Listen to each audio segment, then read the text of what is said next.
Hey everyone, it's DFA here, welcome back to the channel, and we are continuing our series on the Forgotten Ships of Blitz with the Monarch at tier 8. So tier 8 is a tier where you get plenty of battleships to choose from. It is this battleship heaven. So why the hell did I pick a Tech 3 British battleship in the first place? Well, let's take a look at its stats to find out. And there it is. So what do we get here? So we get rapid reload 2 times 2, pretty good. A relatively small package, 230 meters, much smaller than the Hawk for example, but the survivability is on the same level at 3 minutes. Decent protection, 61%, but relatively low hit points. That being said, 3 minutes is pretty much on par with the other Tech 3 battleships at the tier. And you get also a pretty decent amount of mobility, top speed 28 knots, certainly capable of moving that thing, and the acceleration rating, so it's the time that you actually take to reach your max speed, and your compare with your max speed 1.2, that's actually pretty good at tier 8. The traverse statistics are also pretty decent, and we will improve our downtime with that ship. In terms of guns, we are getting 9 381mm guns, decent range, 13.6 kilometers, excellent accuracy, top tier accuracy at the tier, 9 guns, 71% of the shells will find their targets at 12 kilometers.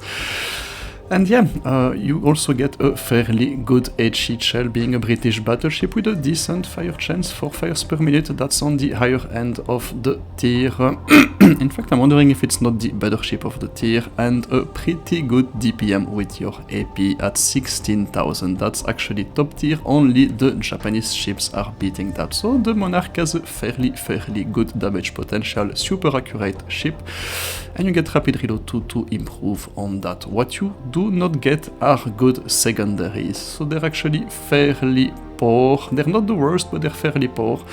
8 134mm guns, no auto secondaries, no torpedoes, so I suggest that you keep your rapid reload charge for those close range engagements where you really need that burst damage. And finally, the AA is also pretty good, large caliber, pretty average, but the small caliber is in the top tier of tier 8. So here we have the reason why I picked the Monarch. It's a fairly consistent and good package. Let's see it in action.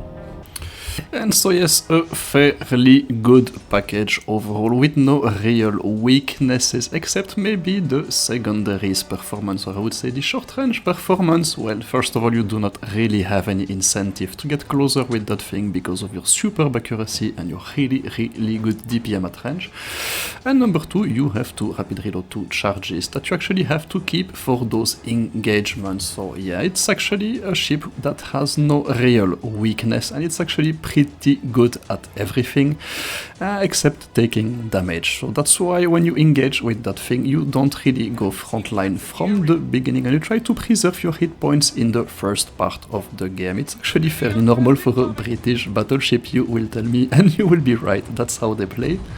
Yeah, and that's probably also the reason why you do not see that thing too often in the game, despite it being absolutely full of qualities. And I would say probably the best tier 8 Tech 3 battleship. Yeah, it's simply because the rest of the line is not super appealing. So it's kind of the oddball in the line, the one ship that can do a little bit of everything, and yet probably that's...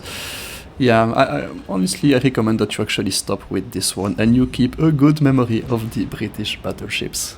Yeah, but enough complaining about that line, and let us actually start the engagements. 14 kilometers on that Vittorio Veneto, the Bismarck right in front of me to be an interesting target, and sure enough, 6 hits, pretty good at that range. You see that the ship is super accurate, to be honest. It's on the top tier. I think only the Champagne was more accurate, and it's certainly on par or on the higher end of the other 38 centimeters, and you see 2 salvos on that Veneto, and we're already at 20k damage. So yeah, hitting battleships at range with that thing, absolutely not a problem, and that's why you really have no incentive to get too close.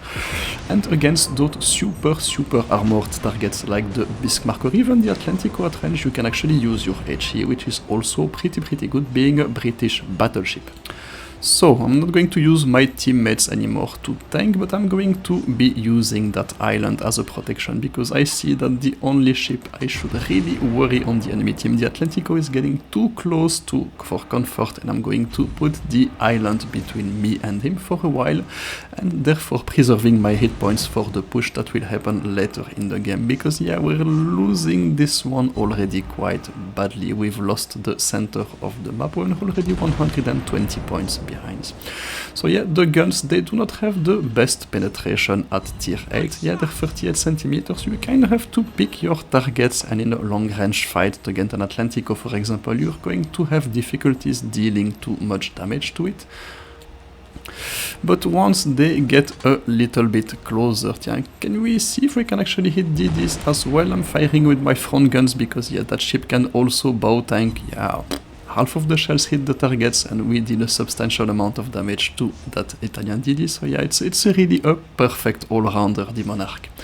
So yeah, now I think I've protected myself for long enough from that. Atlantico is not in a position to be hurting me, but now I am actually at mid-range. That's where the penetration of my guns will not matter too much, and I have preserved my rapid reload charges for that engagement, and we're certainly going to make good use of them.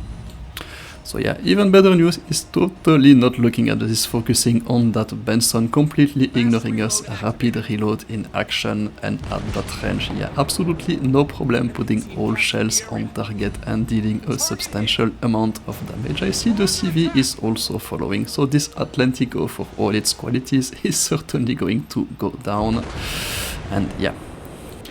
Now I think it's about time that I actually take much more aggressive positions, because if you look at the position of my team, we do have a DD where I'm not sure what he's actually doing completely up there, and we've basically lost all cap areas, and we are 150 points behind with no real hope of improving that at the moment. So I'm going to be aggressive, and I'm going to be tanking a little bit for my team, get in the middle of the action and capture that middle ring as quickly as possible, because yeah, 200 points behind is going to be quite complicated to win this one, if I'm honest. But you know, I don't really care, because I am in a Monarch and I can do a little bit of everything. I can move around very, very quickly. I can get into the positions that I want. I can show a relatively small profile when moving forward and still be using 6 of my guns. And yep, you know, at that range 8-9 kilometers, the guns are going to be dealing a substantial amount of damage to targets like that CV. Boom, there you go. And let me see, yeah, you see the secondaries there. They're really not amazing, so that's the only weakness of that thing, and the reason why you get rapid reload. Yeah. Yes, thank you, Atlantico. So there you go. So we are in a position to be capturing the middle of the map with Citadel, the CV, but we are 300 points behind with 1 minute and 20 seconds to go.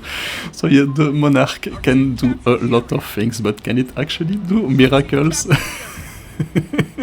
We'll see. So yes, we certainly are using our hit points. We are going, there you go, amazing salvo on that CV, almost all the shells connected, and we get our build caliber that way. And now we have the choice between 2 Russian cruisers, pretty fast ships, so if they decide to run away, there's not a lot I can do, but if they start hitting islands, then there is a lot I can do. And yeah, I should have let that one a bit more. No, it's fine, but still 5 shells at that range, pretty good against a relatively small target like that shores. 35 seconds to go. It's going to be quite complicated. Yes, they are 3 ships down, but yeah, can I actually score some decent damage on this one? Yeah, pretty good. You see, 7 health. The other one is going down. Our CV is going to finish it, and we are only 70 points behind. Yeah, that's going to be complicated. 1 salvo to finish this guy. It's not going to. Oh. There you go, the Atlantico doing Atlantico things, and we are actually leading that battle for the first time, and we're going to take it home. And so here we are. We've established that the Monarch can actually perform miracles, and that's why it is my pick for the Forgotten Ships of Blitz at tier 8, a Tech 3 battleship in a tier where you get plenty of battleship options. So yeah, can you guess what my pick for tier 9 will be? Yep, in the meantime, see you there, stay safe, take care, that was DFA signing out, bye bye!